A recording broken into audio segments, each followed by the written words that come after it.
All right, David, introduce our topic for us. Sure. So the topic for this week, the first one of the new year, is what historical event do you wish you could be a fly on the wall for? And it can be literally any event, like large or small, whatever kind of piques your interest. Um, does anyone have something they really want to, jump at and go first? So for me, two things came into my mind. One was a actually historical one, and the other one was actually just this whole January 6th like shenanigans at the Capitol.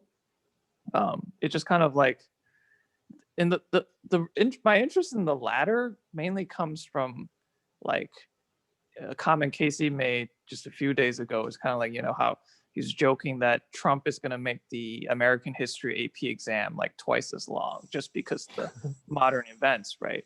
So I'm going to be someone who technically lived during this, historic moment, even if it's a bad historic moment, right, for America. And if someone were to ask me, hey, so what was it like? I'm going to be like, well, I don't know. I was on the other side of the country.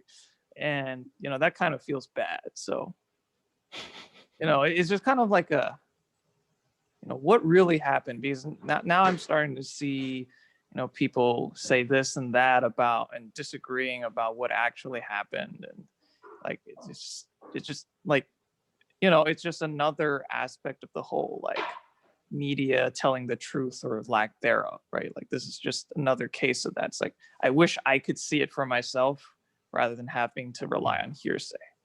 But Interesting. the more, I guess, in line with, I guess, the original intent of the topics moment would be, was it?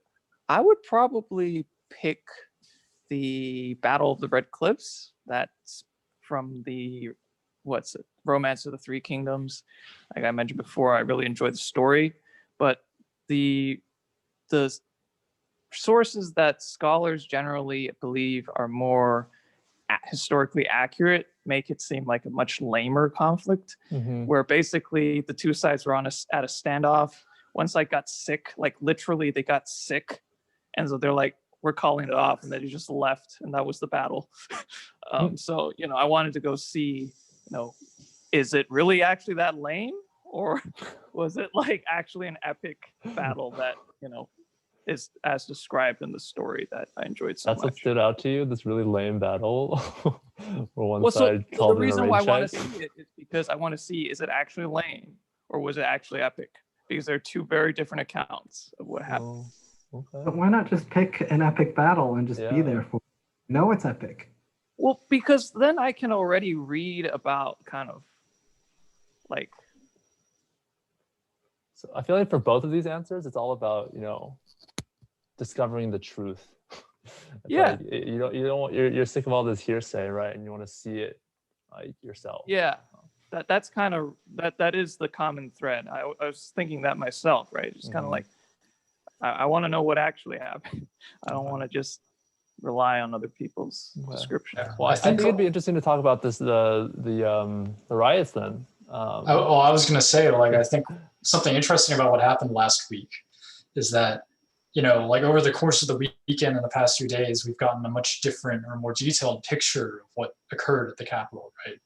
Like the initial images that were mostly coming from like media photographers and some limited social media kind of made it seem like the riots weren't as, I don't know, the scale seemed smaller, but then as more came out and got publicized over the weekend, the magnitude of this event has become more clear, I think, at least to me. So I just think it's weird how like even at this event where, probably tens of thousands of people were there all hooked up to the internet, it's taken us like days to actually figure out, what happened at the Capitol, who was where, the breadth of it, the intensity, the violence, so yeah, I mean, I kind of get that feeling of wanting to see it with your own eyes in real time, because even in like an age of the internet where we can communicate instantly, we still don't get information out, immediately. It takes a while. So yeah, I don't know. What do we know are the facts of the case? 5 people died. Yeah, I heard that one. Yeah. So they had, the initial rally started at the White House, and Trump went out and gave a speech, and a bunch of his allies also spoke, and they were like, go to the Capitol and tell the Congress people what you think, right? And then they all marched down whatever street, Pennsylvania Avenue or whatever, to the Capitol building, and they rallied on the lawn and kind of pushed up against the perimeter and eventually broke through. So I heard that there were like 2 concurrent groups. There was one that was listening to his speech, and then another that was outside the Capitol. And then they did merge into like a larger group. Yeah. So I was hoping that me bringing up that riot wouldn't hijack this session and just make it about that stuff. Because again, like kind of even as you two were discussing, what do we know, right? I'm guessing for both of you, it's still hearsay, right? It's you heard someone else who you find credible telling you this is what happened, and you're kind of recounting those events, right? It's like that's kind of what fundamentally drives like my desire to be a fly on the wall for that incident, not because it was a pleasant, sight to see necessarily. It was just kind of like, is this going to be an important event for American history? I think, right? And it would be, I just would feel better being able to say with confidence, yes, this is what I saw and this is what happened, rather than this age of fake news and like media distortions become another victim, right? Mhm. So yeah.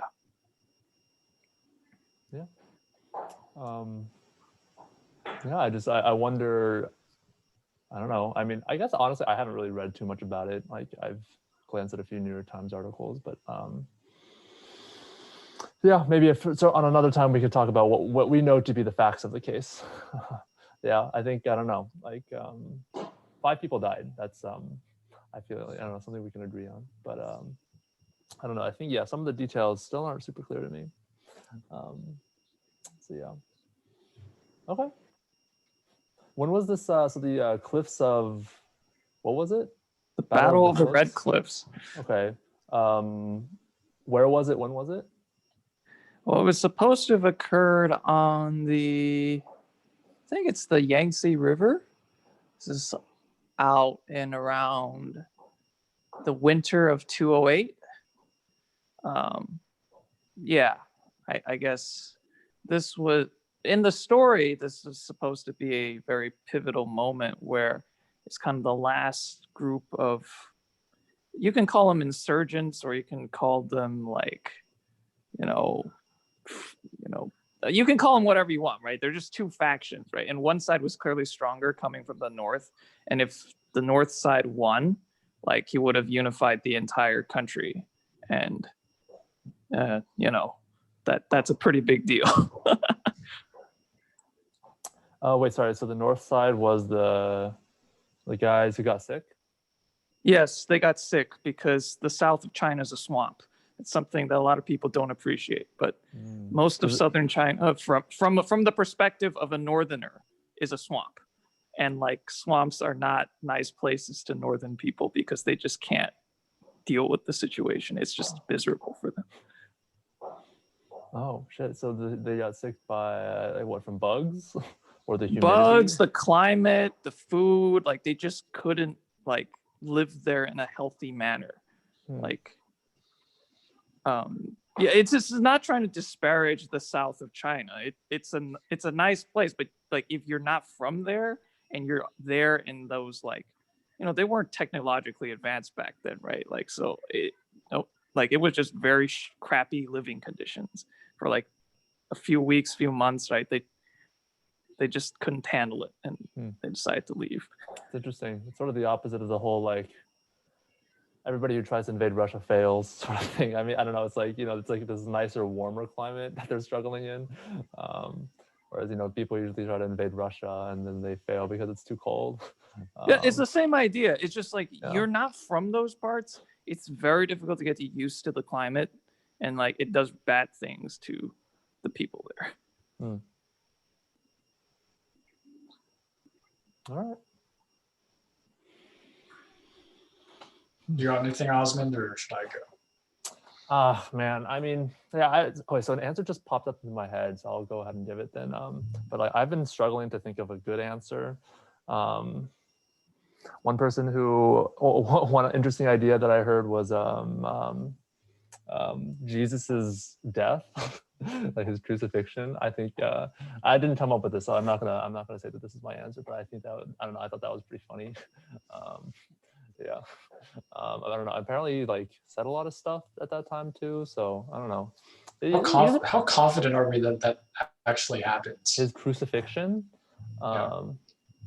I feel like I don't know. So I mean, Jesus was a real man. That's for sure, right? Yeah, I know that's been pretty much settled. Yeah. Yeah. Like I don't know. I think it's probably pretty likely. Like I don't know. I mean, I'm legitimately asking because I haven't. yeah. I don't know the You know, research. I think it's interesting that like a lot of people think that like, did Jesus even exist? I mean, I think he existed as real as like, you know, what like Caesar or something, right? Like he was a real dude for sure, like 100%. Real dude. Yeah. Yeah, he probably was crucified. Like somebody killed him, right? Whether he was resurrected, I don't know about that. Yeah, so I don't know. Maybe that could be my honorable mention. But the one that just came to mind was, I guess when I was a kid, I was really interested in the Great Depression. I don't know. I just think like I guess I think it would be interesting to sort of see the panic that would ensue, maybe out of some like sadistic side of me, just to see like I don't know the bank rushes. Like I feel like there's it's because it's like such an artificial panic too, right? Like it's just completely man-made, whereas like I don't know. I mean, you have like Well, they did have earthquakes. the Dust Bowl. They Right? did, they did. That was sort of like later on though, right? I'm thinking like Black Tuesday, in like October of 1929 or something like that, where like people are like flipping his shit. And then I don't know. It also makes for like a good investment opportunity. Well- knowing what I do now, knowing what I know now. Yeah, Kevin, what were you gonna say? Well, so I'll go in reverse order since there were three things that popped up from your ideas just now. The first thing is your comment about how it was artificial. I agree that it was artificial in the sense that if there were no humans, there would be no such panic. But I think the part that was real for a lot of people is it basically turned out to be like a scam, right? It's kind of like they were trading stocks, and you know, I just traded my life savings for some banker's stock, and now they're telling me it's actually worthless. It's like I want my life savings back. Well, nope, you have this worthless stock, right? So they were actually, some people were actually screwed as a result of it. Yeah, so it's not artificial in that sense. At least I don't believe.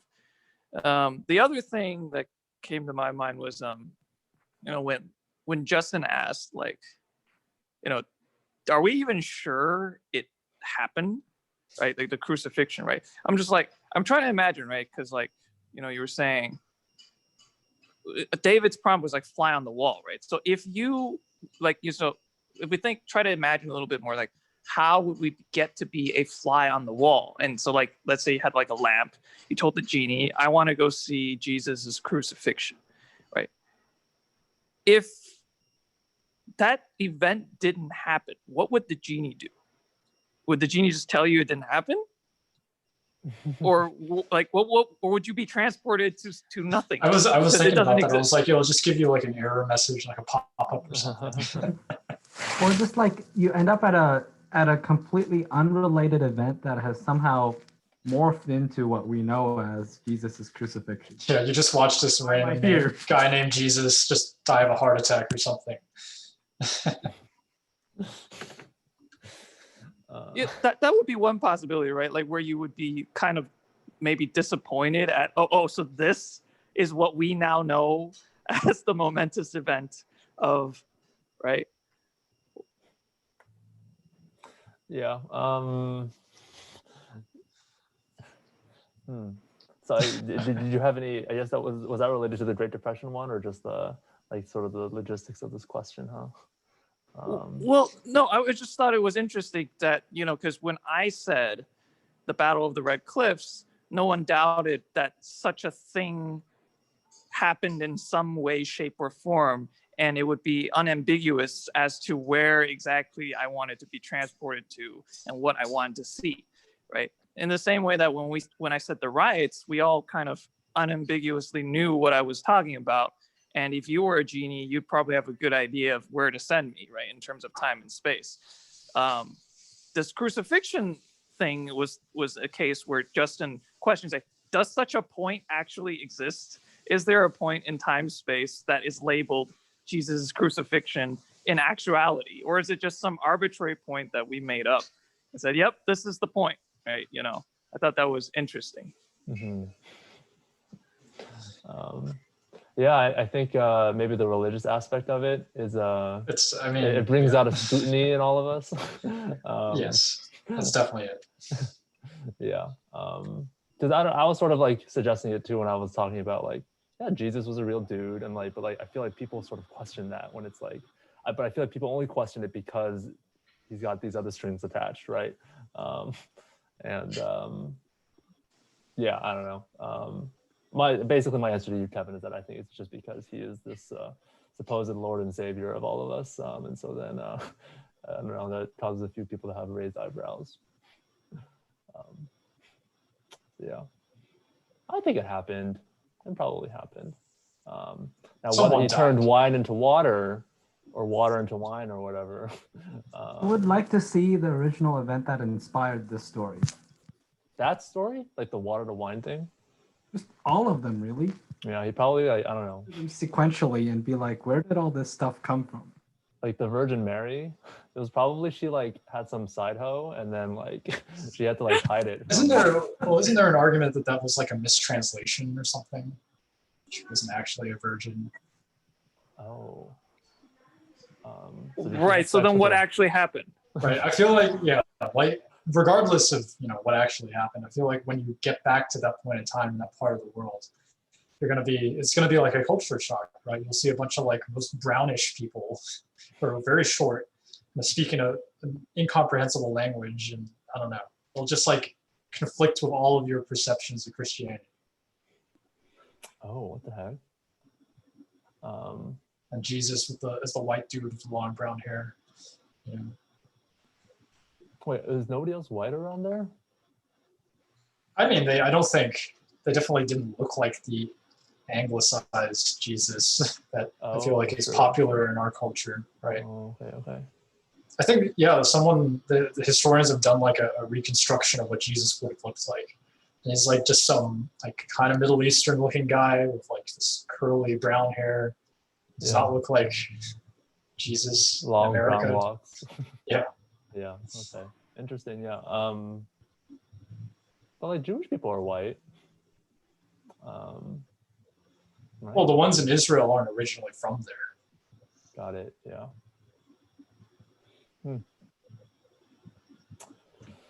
Interesting. It's interesting to think about that response, just because it feels like those events are kind of clouded in religion, and then it makes you wonder whether they've been embellished or where their real origins. Yeah, that's true. Yeah, I mean, like all of those, and yeah, I think like the Jesus thing is also like a very hyper specific, like point in space and time, right? Like some Friday in April in the year 33 AD or something like that, right? But like, I don't know. I feel like even with the riots, I mean, yeah, it was January 6th, but it was sort of like all around the Capitol, right? Like, I feel like there's probably different sides of the Capitol building that were sort of being unified. Like, I don't know. I think there's a certain scale to the event that is maybe lost on us. Even as just a little fly, like there's still like a scale that you don't really get to see unless you can fly around as a fly. Yeah, that's what I was gonna say. Is the third comment when you said the Great Depression. I was like, isn't that like a 10-20 year thing? Like you're gonna be a fly on the wall for a very long time, and you're gonna have to like fly around and look at so many things. Yeah. No, I don't know. I don't know what it was that like sort of sparked my interest in that event. But yeah, I don't know. There was like a lot of, I don't know. I think it was like a pretty interesting time in American history. I feel like I did pretty interested in just like, everybody was like riding high in the 20s, and then I don't know, sort of reality hits America in the 30s, and I don't know. I think it'd be interesting. Yeah, I guess as far as being a fly on the wall and maybe like sort of bending the rules there, I don't think a fly would last for that long. It's a very diligent fly. Yeah. So yeah, Great Depression, I think would be cool.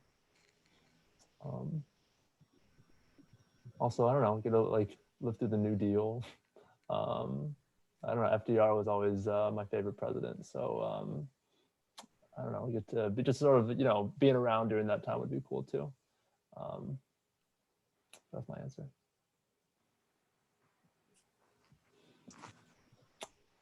Cool. Yeah. Justin, do you want to go or should I go? I could go. I've got my answers. So I have two answers, Okay. two types of answers. I have Go like ahead. a happy answer and a sad answer. So the happy answer is I would like to be dropped in any like northern industrial American city between 1900 and 1920. You just drop me to any one of them: Cincinnati, St. Louis, Chicago, New York. I just want to Is it see. because they had streetcars everywhere?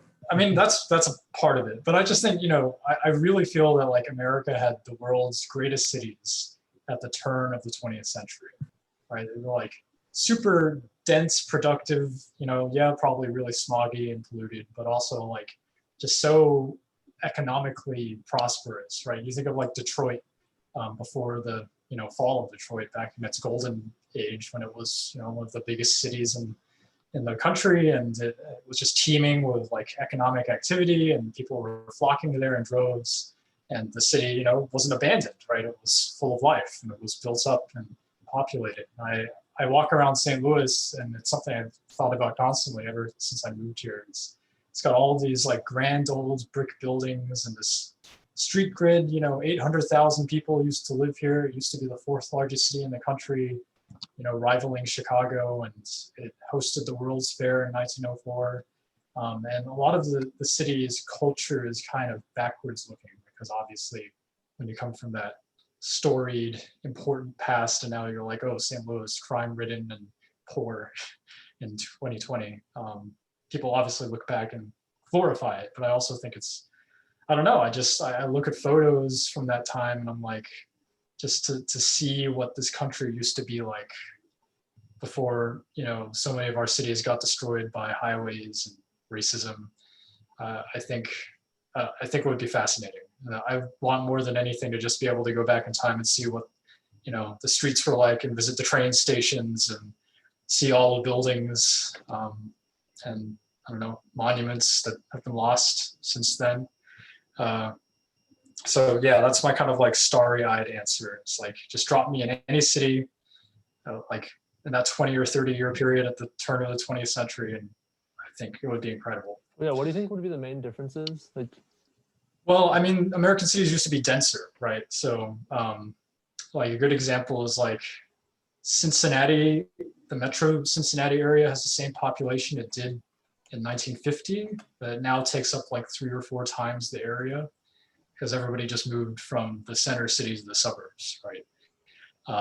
St. Louis is the same. It used to be this like little 66 square mile like oval, and now it's like this 600 square mile sprawl of suburbs all the way out, 40 miles. So I think the density would be a huge difference, right? It would be like a European city instead of what we now know as an American city. And people would be walking everywhere. There'd be streetcars and no freeways cutting up the city and spewing traffic everywhere.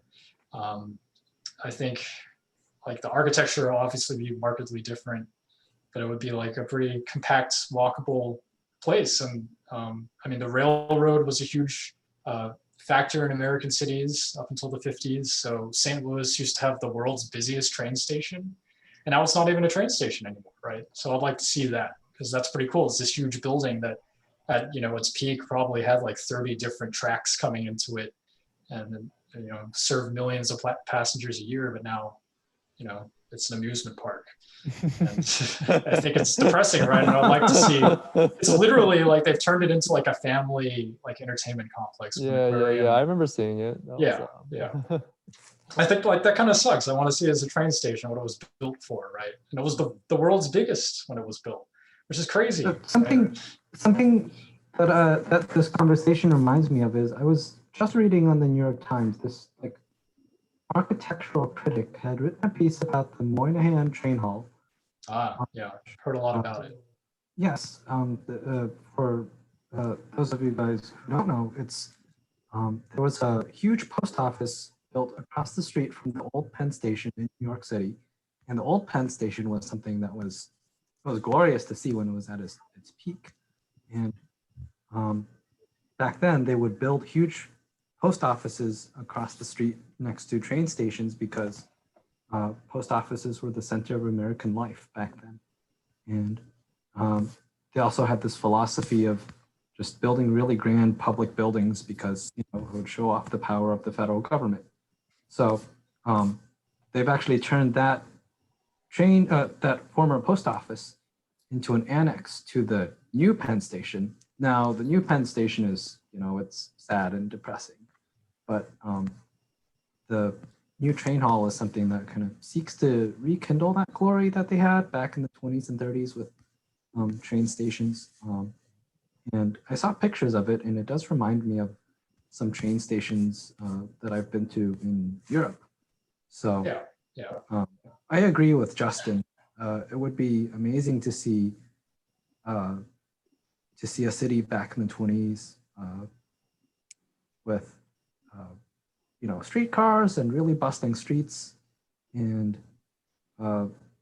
probably also feel how do you say it, kind of share in the optimism that people had at the time for like various new technologies, because this was when people were getting radio or TV, or I don't know, they were getting new technologies available, right? Model T, personal car.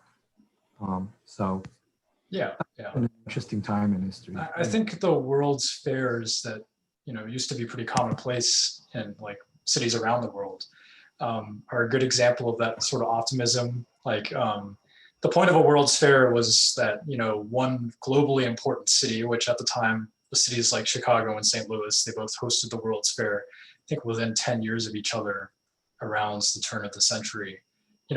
A globally important city would host this exposition, and then millions of people from all around the world would travel to that city over the course of a year to see like all the latest technologies. Like I think at the Chicago one, that's where the Ferris wheel was first invented, and like cream corn was premiered at the World's Fair in Chicago. And people would come from around the world to this important city, and it was supposed to like showcase American entrepreneurship and industrial strength. And they would have like different parts of like the park that were focused on different cultures. So it was like a cultural exposition for all sorts of countries.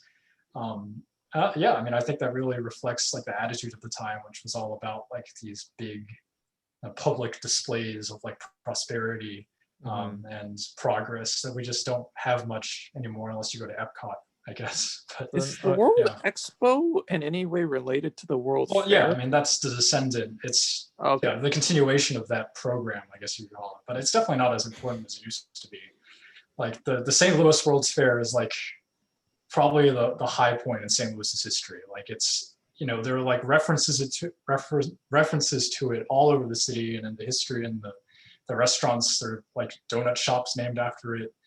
And some of the buildings are surviving in Forest Park, and that's the art museum today, right? Like it was a big deal because it was like putting the city on the map and saying, St. Louis, this is like the big upcoming culturally relevant city that the United States wants to show the world, right? And world leaders and celebrities would travel here to go and see the World's Fair. One thing that stood out to me in the way you're describing what you'd expect the experience to be someone living today, to be able to go back there, is you would be looking forward to that kind of positive outlook on the future that the citizens had, right? Setting that aside, I want to ask you, do you think that the median standard of living back then compared with the median standard of living in St. Louis today is, which one wins out and by how much? I mean, I feel like that's a difficult comparison. I mean, the standard of living has definitely improved, right? Like people live longer, and St. Louis at the time was, stuffed with like factories that just spewed coal exhaust straight into the air. So it was like covered in smog pretty much at all times. And I'm sure it was loud and sort of, the streets weren't that clean, and probably somewhat overcrowded. Like people used to live in tenements. I mean, the New York City ones are the most famous from that time, but I think every city had that sort of like packed like sardines, multifamily living for poor people. So yeah, I mean, people live to a much higher standard today as you would expect them to, but I don't know. I think like there's also things about our cities that have regressed. Like back then people used to live all in the same city, right? Like St. Louis was just one place. It was St. Louis, Missouri. There was no other suburban municipalities or towns on the fringe that were separate from it. It was just all one thing, and everybody was kind of in it together. But then segregation, white flight happened, and now we all kind of live in our own little enclaves, right? And the rich live in the rich little cities like the Woodlands or whatever, and the poor live in the inner city, right? And that sort of division, I mean, just didn't exist to the same extent back then. And I feel like in that sense, and then considering the state of density and the state of our transportation system and how our public transit has declined, I think our cities have regressed in a sense and are So it less sounds to cohesive. me then that kind of putting a couple different statements together is, one, it seems as though a lot of the kind of grief that people might experience today has to do with social organization and kind of like personal outlook for the future. Whereas on the flip side, a lot of the more objective indicators of standard of living might have actually improved since then. Yet it seems to me that a citizen of St. Louis today is less happy than a citizen of St. Louis back then. So Yeah. I guess my overall take on that is the biggest factor that needs to change is people's mentality. What do you think of that? Well, okay, maybe another big material difference, and this is specific, I guess, to St. Louis and other parts of the Rust Belt, is that, back then, St. Louis was growing, right? And there were new jobs and new opportunities, and people were all benefiting from the economic growth. And today it is doing the opposite. It is declining, and people are leaving, and there aren't good jobs here. There's probably a lot more crime than there was back in the 1910s. So I think, it's not just about people's attitudes or the social organization, although those are all, contributors to the situation. It's also that, this city is no longer as relevant as it used to be. It's no longer an economic powerhouse in the grand scheme of, the US economy. And that, I think even, just like disregarding like your material living conditions and your standard of living, I think people tend to want to live places where there's growth and new opportunity, and they can find a job and like have that, sort of optimism about the future. Yeah, exactly. Right. It's like, in a way, you could think of St. Louis today as the result of all that growth that they were optimistically looking forward to way back then. Yet they seem to be happier at the prospect of growth than actually arriving at where they are today, where kind of you were telling me how the standard of living for many objective metrics has actually risen, right? But people are definitely less, excited about being in that place. Something I can relate to in terms of like thinking about my career, right? It's kind of like, it's always on to the bigger pond, right? Trying to grow, and like, once you actually get there, you worry like, should I keep going, right? It's kind of that sort of. I think it's natural to kind of expect the narrative of your city or country to be one of like continuous progress, where things are always getting better and there's always something to look forward to. And that's what we tell ourselves, right? We're like, oh, the economy, the stock market will keep going up, the economy will grow, and there will be new jobs and new technologies. But yeah, when that doesn't happen, as it has not in St. Louis, that's really depressing. And kind of, I don't know, it's just sad to watch. And I can feel it, like in, going around the city, having lived here for almost 2 years now.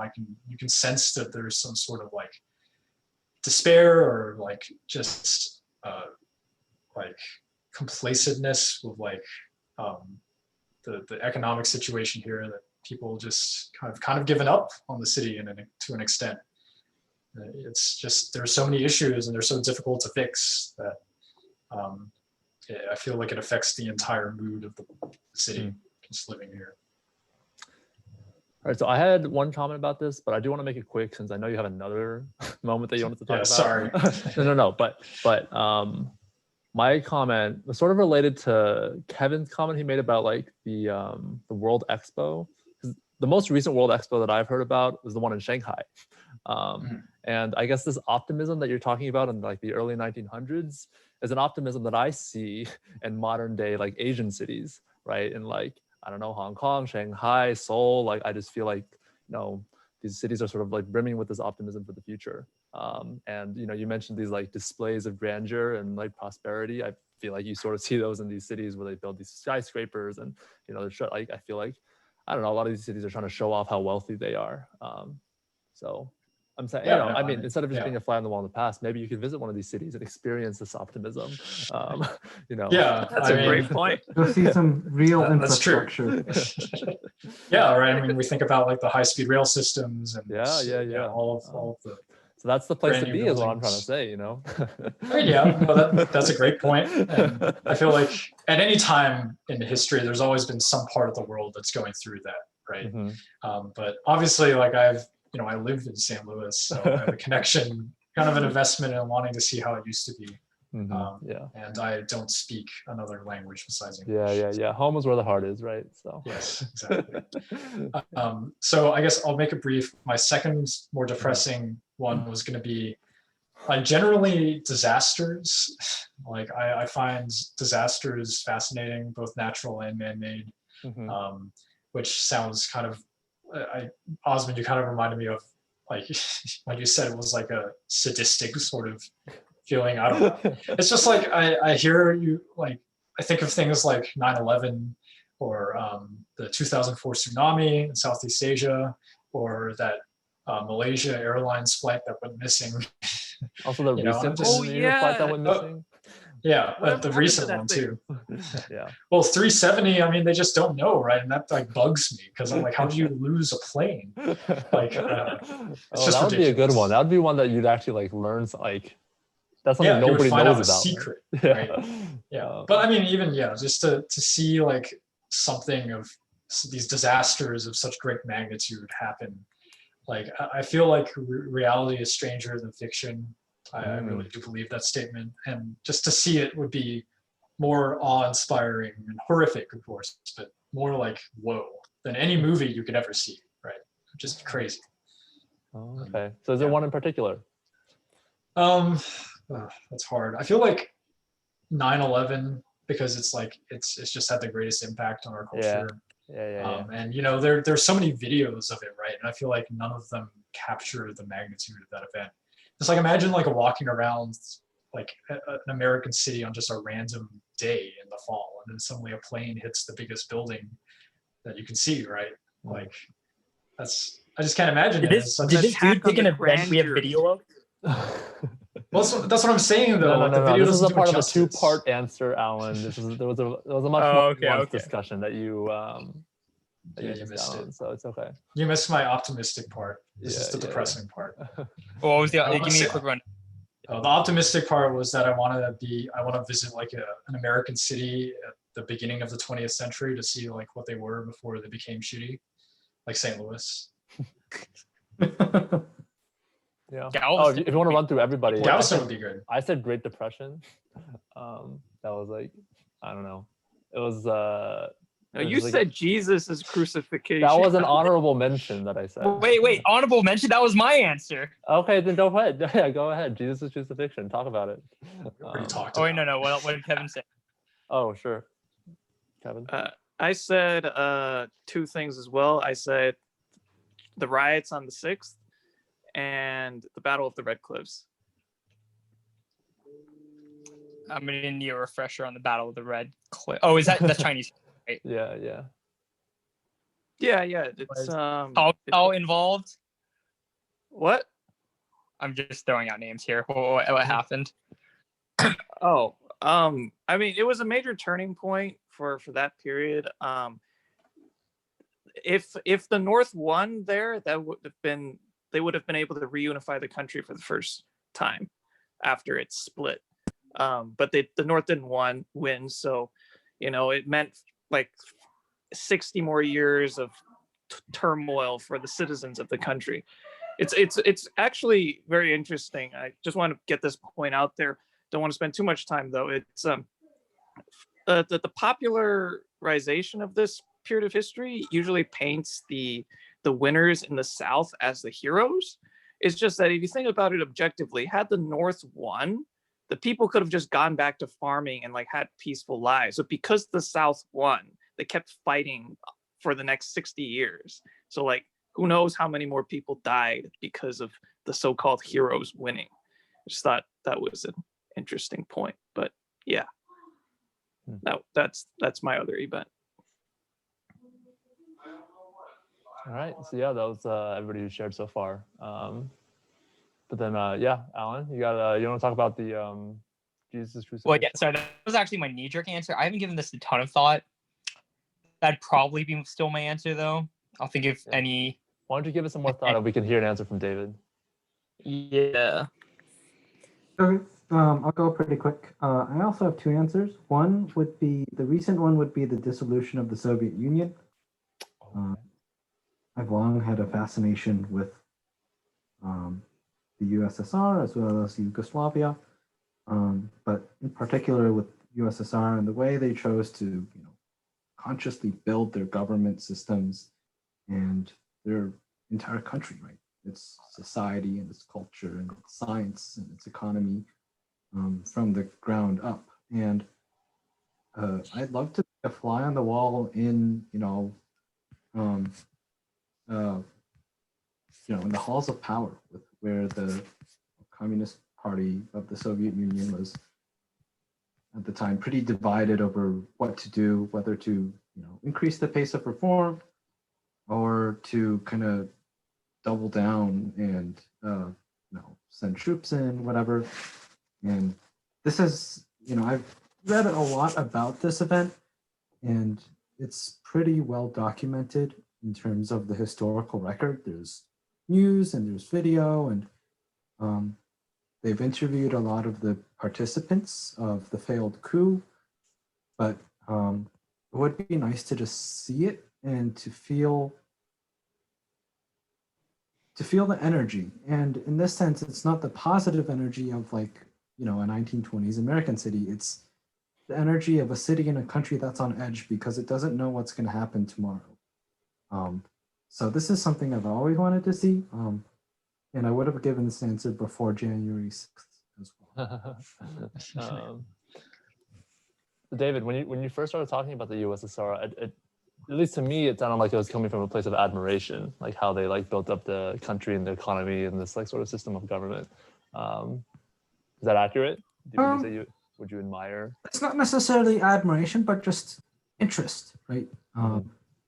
In part because it's very different from what we see in the West, obviously, but also because it's so centrally planned. You had guys sitting down and thinking about every decision they made with regard to the economy and what to do. And that's just not something that happened in the US.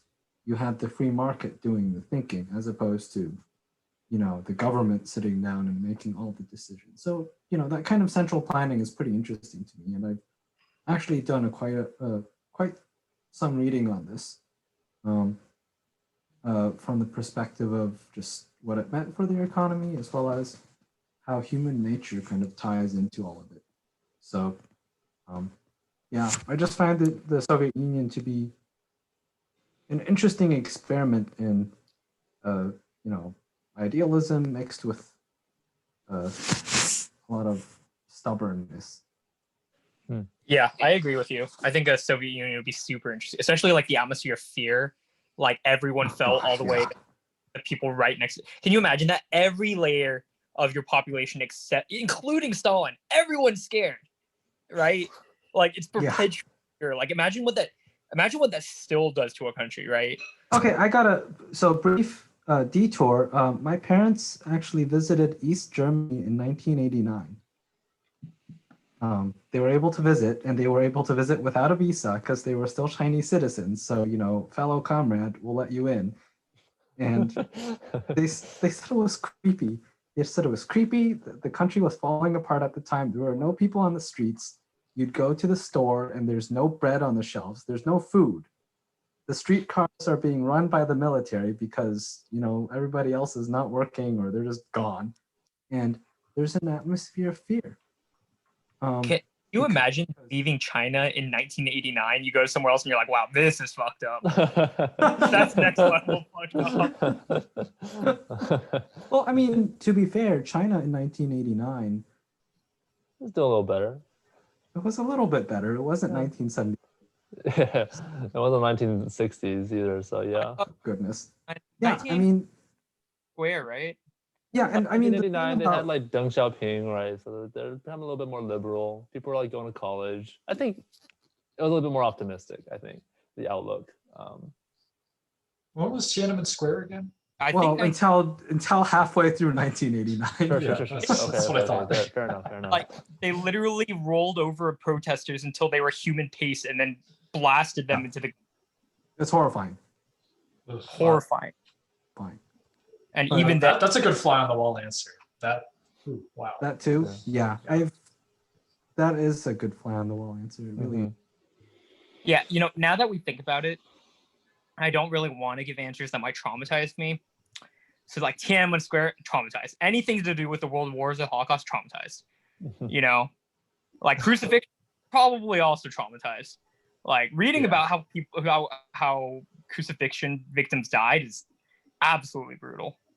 So Yeah. maybe with my soft modern mind, maybe something a little more relaxing. I feel like that just cuts off like an entire there's a pretty, you probably draw like a line before like 1900. You go to a lot of places and probably just be traumatized being in like a normal environment at that time, right?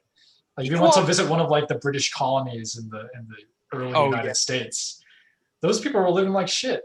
Well, they were just dying, right? Yeah, but if you go to a Roman city at the height of the empire, it's probably surprisingly civilized, probably more civilized than most of Europe until like the Enlightenment. Well, they were still dumping shit in the streets for the most part. No, dude, they had central plumbing. Okay, maybe if you were in Rome, even then, not everyone had it, right? Yeah, but they actually believed in bathing and shit, and they had a fire department that would extort you, but they still existed, But yeah, that's hard. You're right. Like, cause like I think that's something people don't consider, right? Like, oh, like when you talk to someone historical, it's like, oh, you can pick anyone. But when you look at when you pick events, if you pick a battle, for instance, and you're not a soldier, or even if you are one, especially, right? Like, you would get fucked up. Like, there are things that you see and you can probably never unsee the rest of your life. You can never disassociate the trauma from what you. Yeah, I went to the World War I museum in Kansas City. I visited and just reading about like the trenches. Oh, Why is it in Kansas City? Yeah, I don't know. It's because like I guess after the war, a bunch of servicemen there, or veterans, I guess, formed a group to build the museum. It's the same reason there's a World War II museum in New Orleans. Exactly. Yeah, true. But I mean, it's a great museum, and I feel like it's a war that has been overshadowed by its younger brother. But like the trench warfare, like that is actually unbelievable that people ever went through that, and people survived that sort of shit. Just yeah, but like how much completely inhumane. What? like have you guys listened to Dan Carlin, the history podcaster? Yeah. Hardcore history. Yeah, did you guys listen to like Blueprint for Armageddon where he details like World War One? Not No. that one. No, I didn't. Doug made it. Highly recommend, because like I really like the Mongols, so I thought that would be my favorite. But actually, the one that stuck with me most was where he talked about World War One, and that was kind of his point, right? People don't talk about it as much, and like the stories he describes and the narratives he tells are like they're gripping, right? Like there was one where in the trenches it would rain constantly, right? And people were dying left and right. And one thing that they didn't consider was the mud. And the mud was stinking. It was filled with like disease and rotting bodies and shit. But something else was once you started sinking in it, it was like quicksand. You literally just couldn't get out because it was so God, there's probably a good term for this, but like you'd get caught in it, right? And so there were stories about men who would pass by a guy who had sunken into the ground up to his knees, and then his comrades had tried to pull him out, but they couldn't. And they were like, well, fuck, we got to go on with our mission. We have to leave you here.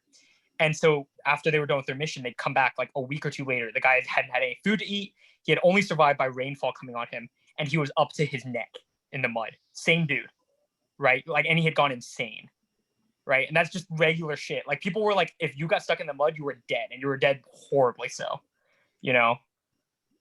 Yeah, I feel like World War One was like the perfect combination of like sufficiently advanced military technology and like I guess Competent. pre-industrial military alliances. Like yeah. it's just like optimized to create human suffering, basically.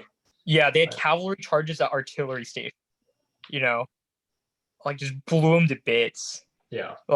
Yeah, fuck seeing that. Even hearing about it is traumatizing. Yeah. And it was such a dumb war too. Like not really thought for any good reason. There was no That happened. Like Yeah. Well, let's think of something fun that won't traumatize me. I got a good answer. Okay. So all y'all fucks are gonna get traumatized. You're gonna be in East Germany looking at people eating rats and shit. But I will be visiting Helen of Troy.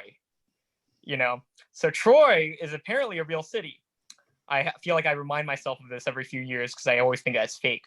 And if Troy's real, I'm gonna give it like 50-50 odds Helen of Troy was based on a real person. Okay. And apparently, if all of Greece went to war for her, this bitch must have been crazy. You know, like this must have been like Beyonce, Taylor Swift, like every Kardashian rolled into one person, and then they're also like royalty. You know, can you imagine being in that room? You're around all these dudes, and the dude is so pussy whipped. He gets his entire country to go to war for one woman. Is there any other story like that? That's fucking insane. your biggest assumption is that standards of beauty back then were the same as they are now. Yo, but even though that would be even more interesting. You know, imagine if she was ugly as fuck, like her teeth are like brown and yellow and shit, and you're like, you know, her hair is ugly as shit, she's balding, you know, and they're like, she's the best we got. You know, you'd come back into our world and you'd be like, damn, everyone's Helen of Troy, everyone's beautiful, you know, like there's just so much. What if the shoe was just a pretext? I think it's far more likely that they wanted to fight to begin with. They just used her as an excuse. Yeah, The age-old It's shit. possible, but look at it this way. Even if she was the pretext, they still had to look at they had to be like, we need a solid excuse to start a massive war within 20 like city states, right? Oh, she's hot. That's our good excuse. It could have been anything. It could have been a trade dispute. You know, it could have been an archduke being shot. You know, it could have been anything. But they chose a woman, one woman, Helen of Troy, right?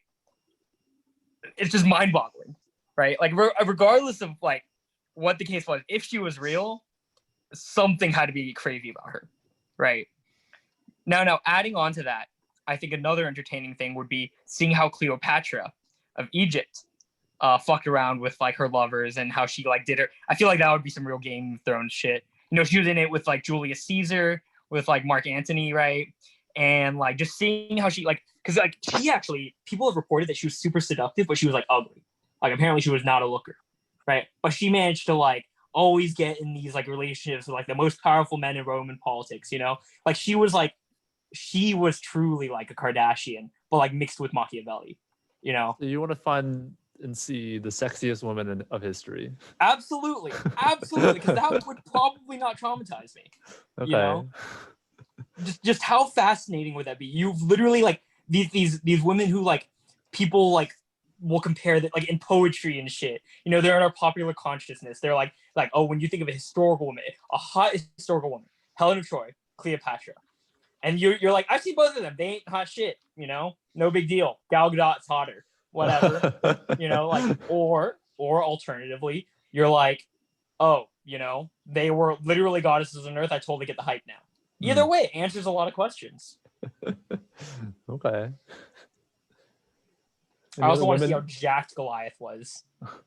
Oh god, man must have been stacked. I don't know if I'd want to see him killed though. I feel like that'd be traumatizing too.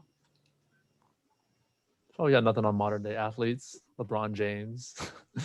Yo, do you guys see that video where he like threw a 3-pointer and turned away and looked at his bench before it went in? Yeah, I saw that. Yeah, that shit was hilarious. It was like that man has like 800% average testosterone Yeah, level. he's really feeling himself these days.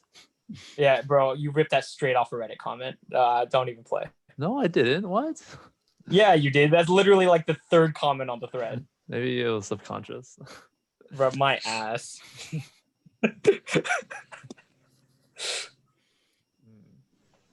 So Alan would want to see the most attractive women of history. And men, but you know, And there's men, not sure, much sure, sure. made, and the most jacked men, but there's just not many jacked men in history that people talk about. Would you have wanted to like attend one of the, the original Olympics where they had like, different kinds Oh, you know what? Yes, absolutely. That's a great answer. Yeah, absolutely. Like see nude olive oil wrestling. jacked ass. No, honestly, that would be my shit. That would be, maybe not the gladiator fights because that shit sounded pretty brutal and traumatizing, but like, hell yeah, the early Olympics. Hell yeah, good call, David. I think our answers reflect our personalities. Oh yeah. Yeah. Did David have a two-parter? I think David said he had a two-parter. Oh yeah, I'll quickly go. The two-parter, the other half would be, I'd like to be a fly on the wall in the cities of the medieval Mediterranean. So I took a class on this when I was at something that really struck me was a lot of the documents about like Egypt in the years 800 and 800s and 900s come from this big trove of Jewish documents that were just papers and like daily correspondence and letters and complaints that the paper wasn't supposed to be destroyed, so they just disposed of it by chucking it in an attic in a building. And, come 1,000 years later, people come across this attic and they see there's just papers in there, and they, take all the papers out and they start reading them, and it's just a snapshot of daily life of a bunch of Jewish merchants living in Cairo. And the letters can be mundane. They're like, oh, I'm sending you an order for 500 bolts of silk, to be shipped from Damascus or whatever. Like you have stuff like this. You have like divorces and marriage announcements and, letters to friends and family. And that's actually our only source of really good information on that region in that time period. And it would be nice to just go and see, because one, we know that a lot of sources in history are biased. So it'd be really cool to see, okay, well, this is what it actually was like, as opposed to what it has kind of come down to us through history as. And the other thing that is on my mind is the medieval Mediterranean was probably one of the more cosmopolitan regions on Earth, at least for its time. That's not to say that, there wasn't lots of religious violence and ethnic violence. There was lots of that. But it was also a time where, at least in theory, people of different religions and ethnicities managed to live peacefully together in, a bunch of big cities. So, and, they also had the freedom to, get on a ship or co-own a boat or something and just sail over the Mediterranean and go up to Italy or go up to Turkey or, the remains of Troy. And, this was a time when they were, at least what we think was optimistic, because they were making lots of money and they were able to conduct trade, and it was somewhat peaceful. So I just think it would be a nice snapshot of human life in a very, very time. So what were the political entities in this part of the world at this time? Because I just know, you had the Roman Empire until like 500, 400. Yeah, sure. Something Yeah. like that, right? And then Renaissance 800, starts in like 900? the 1400s. So like what was, and then when it's the Renaissance, I don't know, you sort of like, Italy is sort of starting to take form, and maybe like the Holy Roman Empire. I don't know. So but I'm just wondering, what is the medieval 800s, Mediterranean to you? 800, 900s was predominantly the Umayyad Caliphate in Egypt and Levant. So you have Muslims in the south, and then up in Turkey you have heavyweight, which is the Byzantines, and they were during this time they were doing very well. Yeah. You go west, and it's just a hodgepodge of remnant Visigothic kingdoms, which are Christian. They were Catholic. Italy is just at this time it was old Visigothic kingdoms with the Byzantines trying to reconquer it all in the name of Rome. And then you go to like Tunisia and Morocco, and you had some very, very, very conservative caliphates. So that were All right. So you're saying like the Muslim Empire was sort of bumping around this time, right? So you had the remnant, you had the successor to the Roman Empire, and then to the south you had a bunch of caliphates and whatnot. And it's important to note that all of these, they viewed themselves as empires that were ruling over different peoples. And these people may not have been equal, but to some degree you had, a lot of intermingling. You had Christians and Jews and Muslims all living in the same city, and they were in contact and they would work with each other. Remember Muslims being relatively tolerant at that time? It was them being in power part of this whole, like, people could live in harmony? Yeah, I mean, it was in their interest to some degree to have everyone work together, to live together. They were able to, so if the Muslims were in power, they were able to tax Jews and tax Christians. And so Christians and Jews would pay their taxes, and they would have certain restrictions on their ability to build churches and proselytize. But, if they agreed to these restrictions and paid their poll tax, then they were fine to go about and worship their own religion and do whatever. And there were restrictions. There's restrictions in Islam on lending money, I believe. It's like, I think usury is prohibited. Yeah, So- that's why the Jews started becoming the dominant force in money lending, right? Mhm, Like precisely. Yeah. Yep. And then there was a similar thing going on with like ship ownership. Like you would end up having really weird and interesting agreements between Muslims and Jews on how to like own a ship and how many shares of a ship you owned. And then, ship goes off and carries cargo, and then the profits are divvied up in accordance with that. So Can you guys imagine how ballsy you'd have to be to own, like, people own concrete companies these days and they lose a lot of money, but like, can you imagine losing something that could end up on the bottom of an ocean like tomorrow? Oh, I mean, the Mediterranean wasn't too hazardous to sail over. We're not talking going into the Atlantic trying to find the New World. Yeah, that's fair. That is something different. But I mean, back then it is risky, right? You can send out your ship. It's your life's work, your life savings, plus some more that you've borrowed to buy the goods on the ship. And it goes out and it disappears in a storm or, whatever, and you're screwed. You just It's over. you go from upper middle class merchant to destitute, and back then nobody cared. You just became destitute and you just were forgotten to history. Catch me investing in donkey carts. I'm not putting my money in that ship stock. Wait, why not? Bro, you just heard him. Oh. One storm, your entire family's legacy down the drain.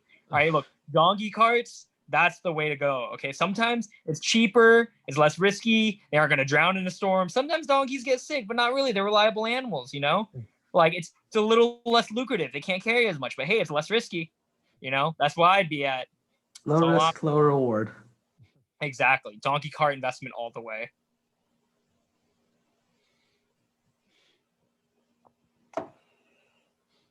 All right. Yeah, I don't know. I mean, that's an interesting answer. I just, I feel like when I studied world history, I feel like we always just glossed over the medieval time period. It's just like nothing happened. Nothing happened. Dark Ages.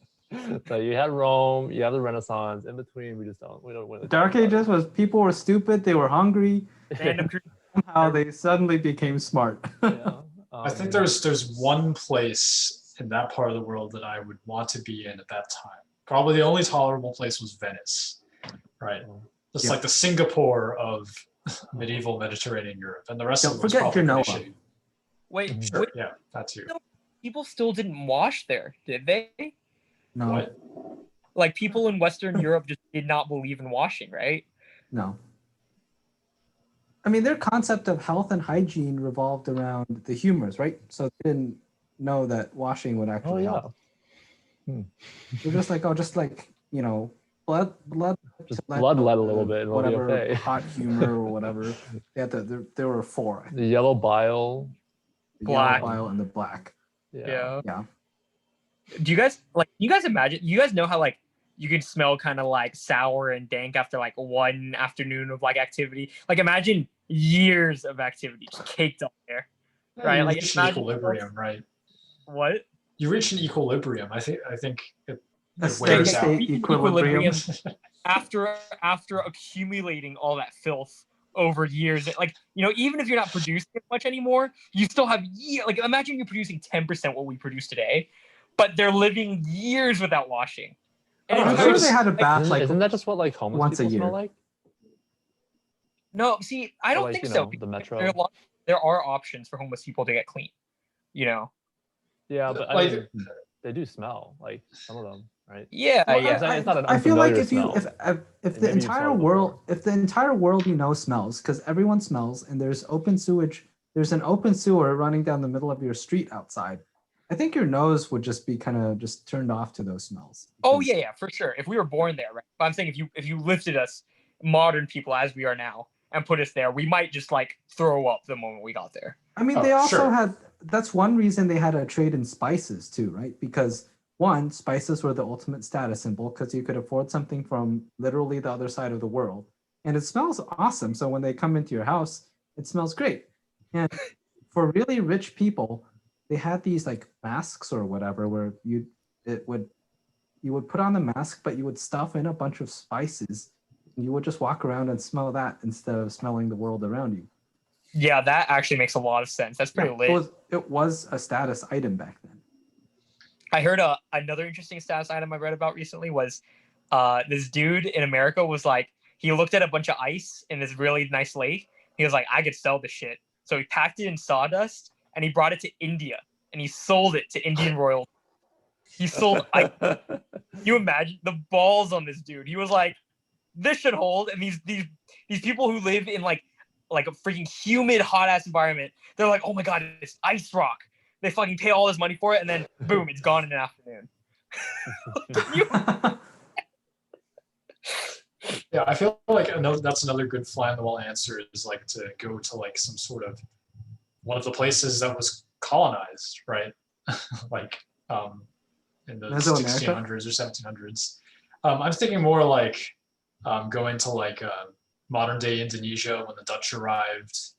I just think that's so crazy, right? Like these pasty Europeans from this random corner of the globe sailed all the way around Africa and went to like modern day Indonesia and just kind of walked in there and took it all, right? I'm like, how did they do that? Like, I don't know. It seems so improbable, but they made like a shitload of money doing it, so it's pretty impressive. Yep, Dutch East Yeah, India talk about a Company shitload of was money, the yeah. wealthiest company in the history of the world. Yeah, because at the time, right, like nutmeg originally came from some random chain of tiny islands in the middle of the Indian Ocean that like, I don't know, it was only grown in this one place, right? So the people who founded the Dutch, I think, or maybe it was the Portuguese, like like once they started exporting it, they were making like 400% profit on every ship that was returning to Europe with nutmeg. I don't know. And It's that just a includes the crazy ships story. that weren't making it. Yeah. Yeah, Yeah. that's pretty nuts. Anywhere besides Belgium, that guy did some fucked up shit. King Leopold. Yeah, I would not want to see Goodness. that. But I feel like every colonial conquest Oh yeah, yeah, right. was Like, absolutely brutal. but like this is kind of like the whole China and East Germany example. Like everyone was doing really fucked up shit, but all of them looked at Belgium and they're like, "Yo, dude, that's pretty fucked up. Let's not." Like think how. Can you imagine how bad that is, right? Like the British were like, "Dude, that's too much." I mean, The people focus on Belgium because of the whole hands trade thing that was like obviously. I mean, that captures your attention. But like, I read about like the conditions on the sugar plantations in the Caribbean, or like how the Dutch kind of marched in some of these Southeast Asian islands and enslaved the entire population and destroyed like all of their villages just so they could be completely conquered into submission. Like, I think it's all like an equal level of like human atrocity. I don't know. It's I mean, if you not think about comparable. it, if you think about what the French did as late as what the 50s in Algeria, I mean, it's not even a matter of different countries doing it. It's a matter of it not even being that long ago. Yeah, that's also true. Yeah, I only bring this up because I read it like yesterday, but like I didn't know that like Indonesia like fought a war of independence against the Dutch in the 1950s, and that like the Netherlands had to be pressured by like the U.S. and other countries to like give up their the Dutch East Indies. Like they didn't do it voluntarily. Yeah, it's kind of interesting, the idea of like the East India Trading Company, right? Like I feel like mega corporations are a very sci-fi idea, and Stellaris it's in cyberpunk, but like I was gonna mention that. it exists in history, right? It was like not really beholden to any nation, probably stronger than a lot of nations. Incredible. So like British East India Company, they ended up ruling over all of India, right? And then Dutch East India Company, they were the quasi-government in large parts of that region. They were basically, they would run the post office and the courts and the city hall, and they had their own private military and their ships that could just blow up your village at the drop of a hat. Like, it's ridiculous. But what's interesting, especially about the Dutch East India Company, is that it actually went bankrupt, right? That's how it ended, even with all of those advantages. How to go bankrupt? They over-levered themselves. So actually, well, one thing, I don't know if this is the main reason, but I read that like the British and other European powers would like fight for some of this territory, right? They would invade some of the islands and try and capture some of the trade. And like the British just like went in to Indonesia and like just took the trees, the spice plants, and exported them and just grew them in their own colonies. And they completely like undercut the trade and bankrupt. That sounds kind of familiar. There was a heist of these trees. I mean, just like how they got tea out of China and into India, right? It's the same thing. Yeah, which is pretty funny, I guess, because the Dutch had like built this entire empire on like having the monopoly over these spices, and someone just like stole some of them and planted them somewhere else, Okay, so this brings up a question for me, right? Going off on a tangent. If that kind of structure still existed, like governments were a thing, but in reality, corporations controlled your shit, right? Which company on the Fortune 500 would you be most comfortable living under the rule of, right? Like, let's say Tesla takes like Southern California or something. Apple takes like Washington. I don't know. Like ExxonMobil maybe takes like Southeast Texas, right? Like all these different companies just carve out the U.S. and now you're under their constitution, under their rules, under their like guiding statements. Which company would provide you the best life? I think Amazon does things pretty efficiently. Yeah, but Amazon's definitely on that like evil scale, Yeah. Yeah, I'm trying to think of the company that pisses me if you're off the worried about the least. evil scale, right? Because they do no evil. Well, they used to. That's no longer their slogan, right? It almost makes you concerned that they took away the slogan "Do no evil."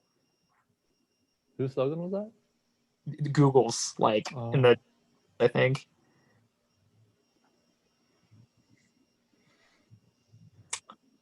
Yeah, but even though they're evil, I feel like they would still run things pretty like smoothly.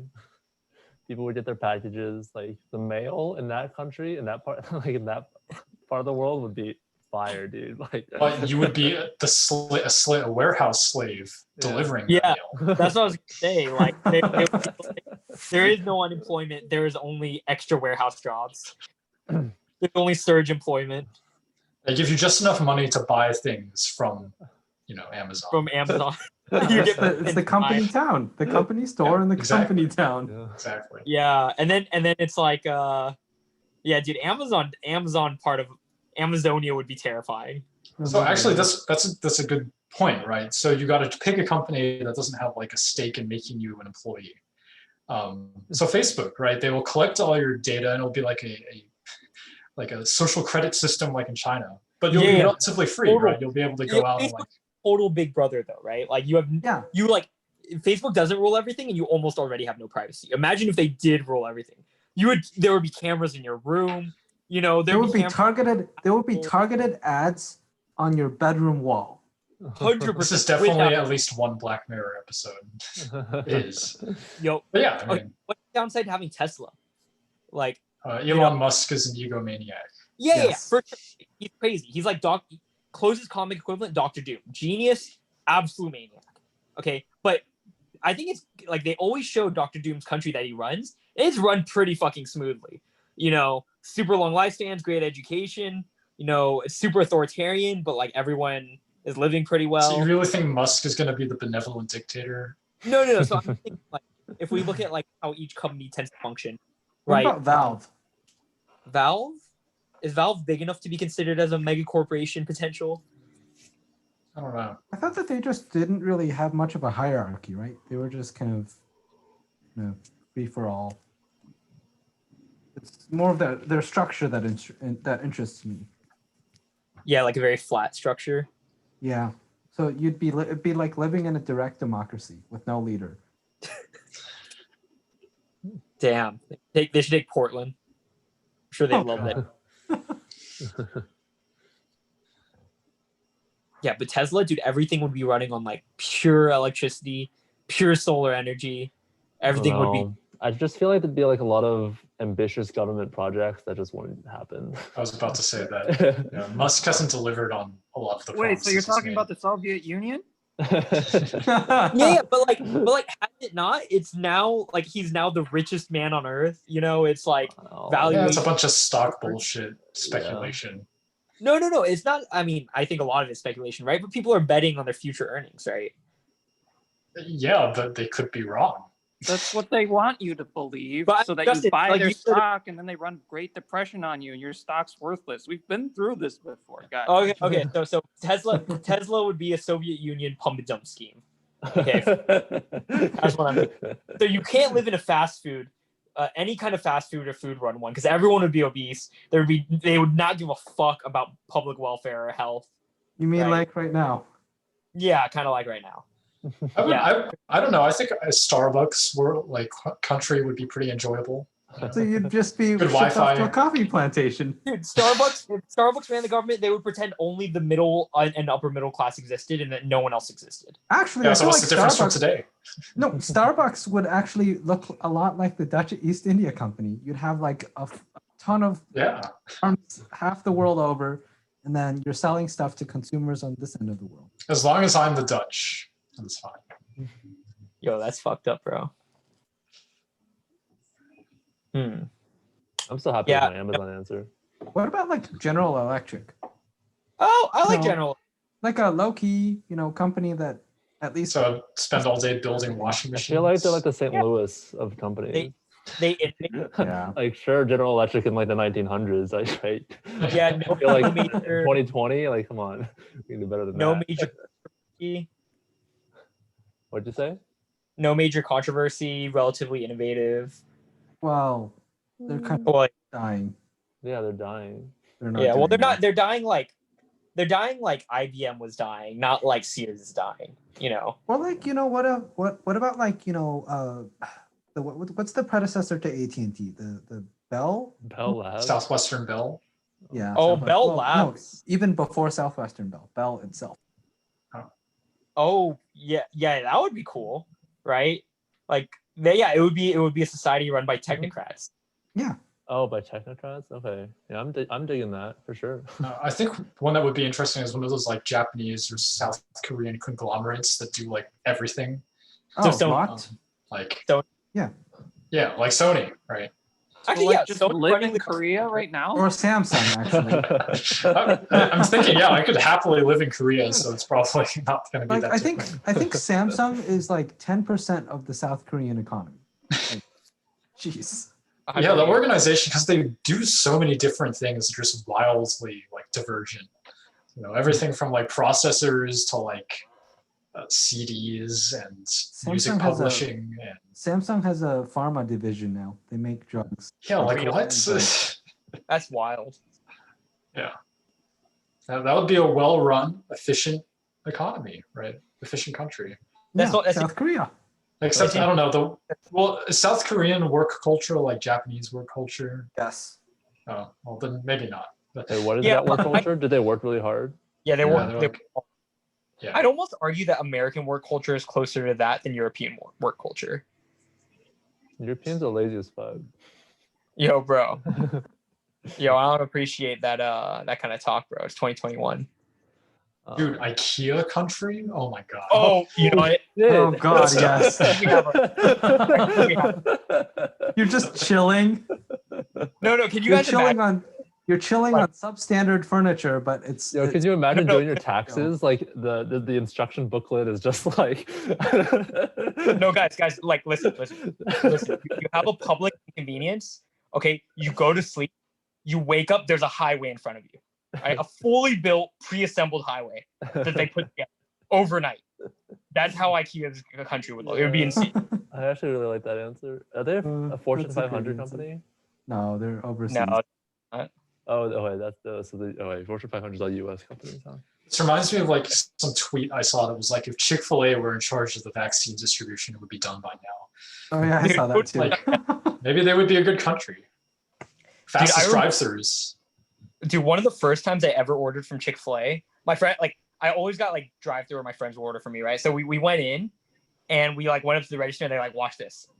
And like Frank goes up and he's like, hey, I'll have a one hot and spicy or whatever, and like fries and a soda.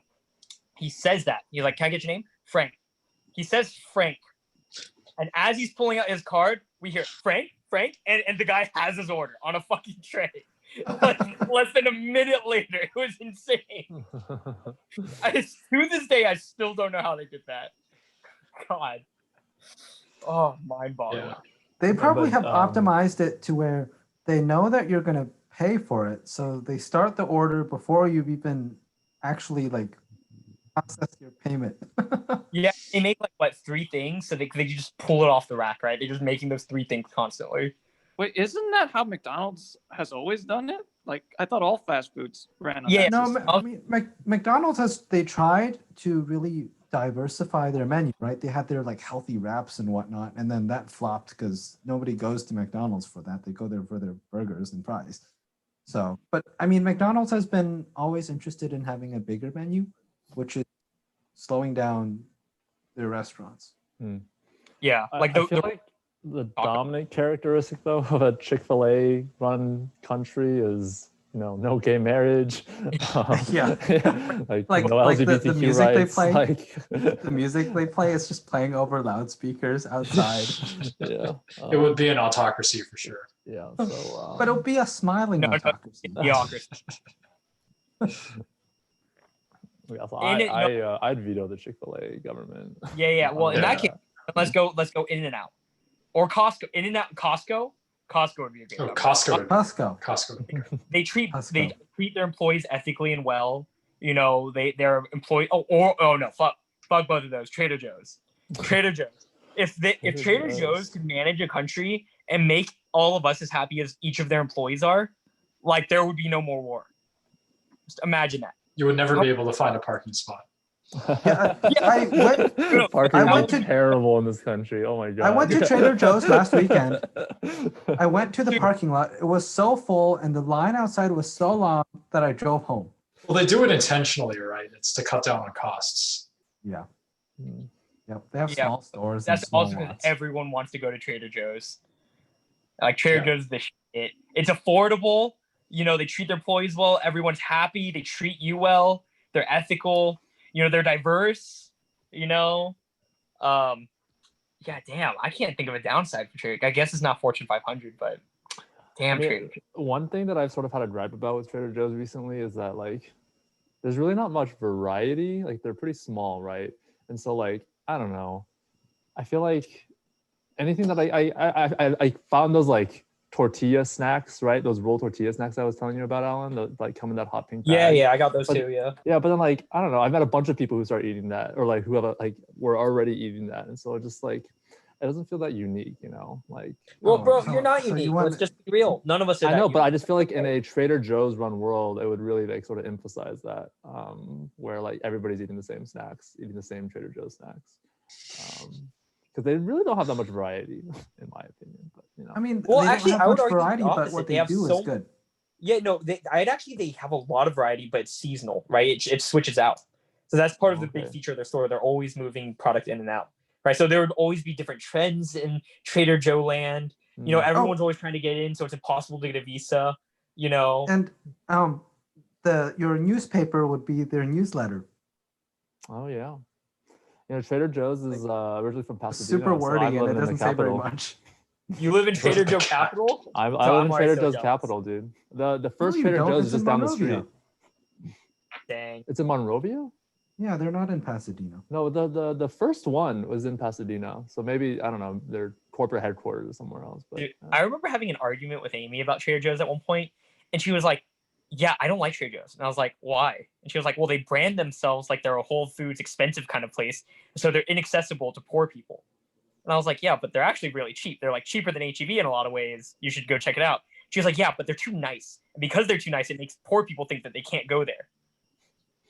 And I just didn't know what to say. I was like, "Should they just try to look shittier?" So I don't know. I I, don't- mean, that's what we have Aldi for. Hmm. It's the cheap version of Trader Joe's. Trader I Joe's grew up with Aldi. Fuck yes. I don't know if I would enjoy an Aldi country. I like shopping at Aldi, but Aldi would be so bland. Yeah. Oh, yeah, we should. HEB is the move. Oh, Strong yes. regional pride. They True. was on top of COVID before the U.S. government was. All right, but HEB's got their shit on lock. Started by a strong woman, you know. Every person in high school who needed a job got a job at HEB. They didn't love it. They didn't hate it. They were like, "It's a job. It's fair." Yeah. I think what I'm getting at is grocery stores seem to be the answer here. I don't know, man. There are a lot of shitty ones. Mm. Yeah. Well, I'm worried that a world run by a grocery store would lack innovation. Yeah, that's a good point. I think that's a good point. Like for it's sure. just going to be the same old grocery store. It runs well, but you never grow. And Yeah. if you were living in a country, you know, in a world with multiple countries, I think a benign society such as one run by HEB would eventually be swallowed up. by the It'd be like me playing Civ. I don't know, no ambitions to conquer others. until you're next to Kevin, and then it's violent war. Yeah. No, I agree that that's a problem with a grocery store run company. So yeah, that's why you need some like Elon Musk in there. Yeah, well, that's the thing. You have a Whole Foods. Amazon acquires the Whole Foods country. No other country can compete. Oh shit, yeah, Amazon. Amazon did acquire Whole Foods, huh? Yeah, it's actually really creepy walking in and seeing ads for Amazon Prime and stuff, and like gets real mega corporation vibes. All right. Well, Boy, you go. Certainly strayed from the original topic, but no, This is was really kinda the true interesting. topic, This is really interesting. The corporations as countries. Dude, I know, right? Maybe that's not too far in the future, huh? All right. Then, yeah, unless anybody else has got anything else to say, I guess we should call it here.